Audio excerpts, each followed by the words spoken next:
గాంధీ భవన్లో కాంగ్రెస్ సీనియర్ నేత వి హనుమంతరావు మాట్లాడుతున్నారు. ఇప్పుడు లైవ్ చూద్దాం. రావడం జరిగింది. అప్పటి నుంచి ఇప్పటి వరకు ఎలాంటి డెవలప్మెంట్ జరగలే. నా ఉద్దేశంలో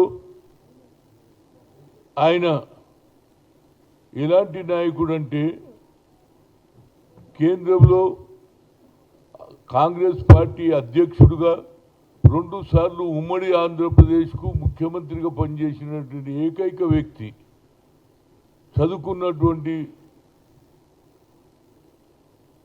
పెద్ద వ్యక్తి. దానితో పాటు ఆయనకు ఆ రోజులలో ముఖ్యమంత్రిగా ఉన్నప్పుడు కొందరు ఆయన మీద కంప్లైంట్ చేశారు, కోట్ల రూపాయలు తినేస్తున్నాడు అని కంప్లైంట్ చేస్తే ఆనాడు ఉన్నటువంటి హైకమాండ్ వాళ్ళ తెలుసుకోవడానికి వస్తే వాళ్ళ ఊర్లో ఏదైతే చూసిరో పెద్దపాడు విలేజ్లో ఆ కుటీరాన్ని, ఆ గుడిసెను చూసి విస్మరించిపోయినరు. అరే ఇది ఎక్కడ అన్యాయం అండి, ఇంత వ్యక్తి ఆయన గుడిసె ఉన్నది, దీనికి కూడా కంప్లైంట్ చేశారు. ఏదైనా ఆయన చనిపోయినప్పుడు ఏది మన హైదరాబాదులో కానీ కర్నూలులో కానీ ఆయన సొంత ఇల్లు ఎక్కడ లేదు. అందుగురించి ఆనాడు ఉన్నటువంటి వెంగళరావు గారు ఏది సంజీవయ్య పార్క్ అని నెక్లెస్ రోడ్లో ఆయన సమాధి కట్టియడం, పార్కు తయారు చేయడం జరిగింది.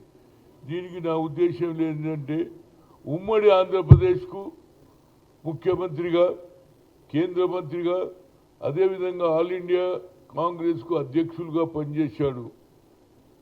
ఏది ఆనాడు బాబాసాహెబ్ అంబేద్కర్ తర్వాత మొట్టమొదటిగా ఎస్సీ వారికి అవకాశం వచ్చింది.